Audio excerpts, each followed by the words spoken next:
I guess I shouldn't be surprised, but people online are stating that they aren't happy with their Switch 2, that they are concerned about Nintendo, and where are the Nintendo games?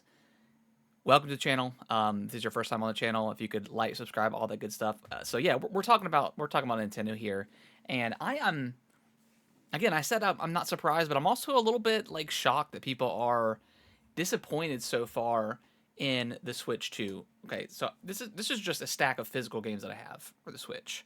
I've got Star Wars Outlaws, Kirby Air Riders, Little Nightmares 3, Bravely Default, Hyrule Warriors, Metro Prime 4, Dragon Quest 7 Reimagined, Final Fantasy 7 Remake, Cyberpunk 2077 Ultimate Edition, and that doesn't even include the other various games like Xenoblade Chronicles X just got a Switch 2 edition.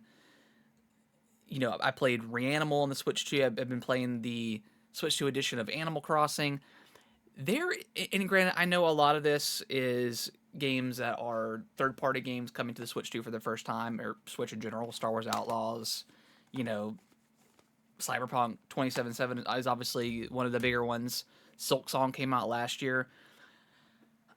I think this is my problem with the hardcore Nintendo fanboys and maybe just consumers in general is what's the number one thing? What's two things I should say, and they kind of go hand in hand. What's two things that people complain the most about the Switch 1 generation? One is it not being powerful enough, and I can definitely agree. It definitely at the very start of the generation, it was great. We got stuff like Breath of the Wild, Tears of the Kingdom towards the end, and then you could definitely start to see that man, we are in kind of desperate need of some more powerful hardware. And the second thing, and again they go hand in hand, is the third party support. Yes, there was a lot of third party support. We got stuff like The Witcher 3 as like an impossible port. Skyrim and stuff like that was on the original Switch, but for the most part, you weren't going to see any sort of new games running on the Switch One that were in comparison to the current hardware, PS5 and Xbox Series S and X, just because the Switch One just couldn't run it. I mean, there was multiple cloud versions of games because the Switch One hardware was just it just wasn't powerful enough. And here we are in the Switch Two generation.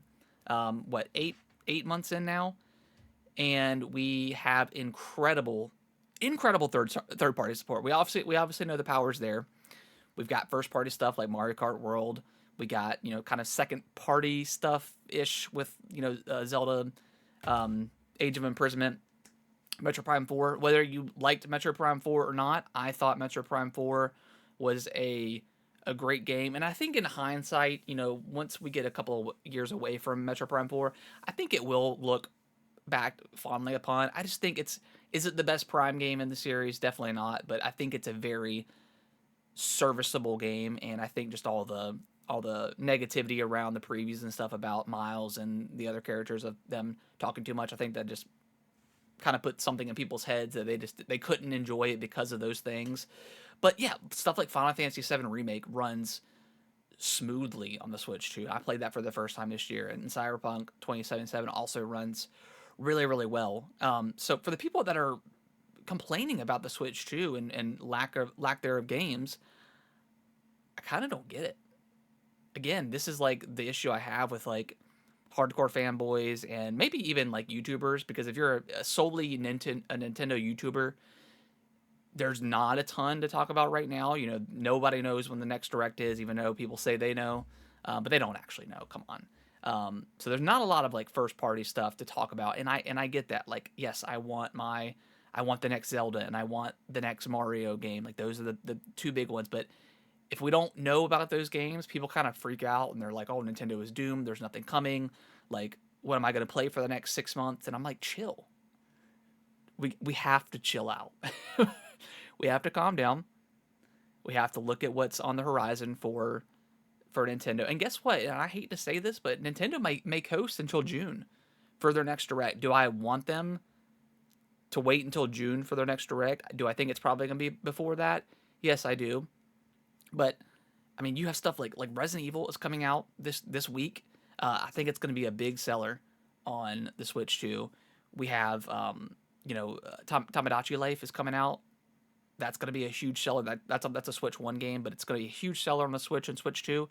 And then they have Pocopia. And yes, those are, Pocopia and Tamagotchi Life are that same kind of similar vibe of a cozy game. And I get people are, if you're not into those games, which I'm not super into those games like Animal Crossing. Like, I do enjoy Animal Crossing, but I'm not a hardcore Animal Crossing fan. So if you're not a fan of those types of games, I can get why you're like, I'm kind of bored of Nintendo right now. But we know it's coming. You already have the system. Like, if you already have the system, you're already in the ecosystem.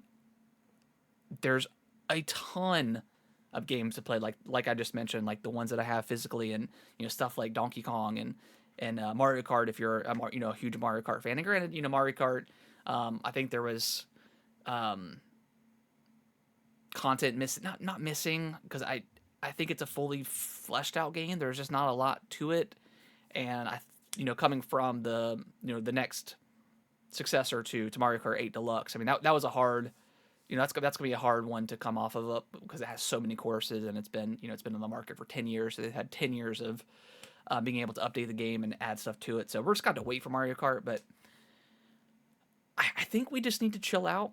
There will be stuff to play. There's a lot of stuff to already play. Like I've said plenty of times in a few videos now, like the Switch 2 has more, like almost as much exclusives in the first 6 months than PlayStation had their entire generation. So that's kind of crazy to think about. So I'm sitting here looking at all the Switch 2 stuff, like like Tomb Raider Definitive Edition, like on Switch 2, like that ran great. Granted, I know this is a remaster of an old game, but there's stuff like Chronos, the New Dawn that came out from Bloober Team.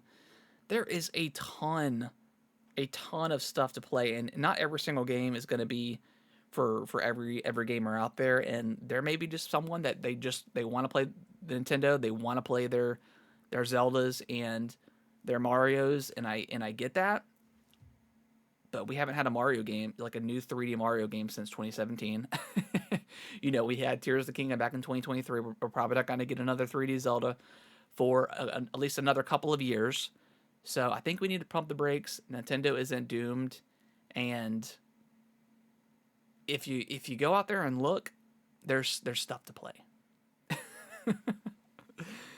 I don't know. I the hardcore fanboys in general for any system, any console, that they just annoy me to death, because they are so doom and gloom, and nobody hates more on a console than their own like hardcore fan base, and their games. It's crazy to me. Like, just enjoy the games that are there, and then when we have the next direct, we're gonna get all the stuff that we want for sure, right? We just have to be patient. It'll be okay. Let me know in the comments below what you guys think. Do you agree, disagree? And I'll see you guys in the next video.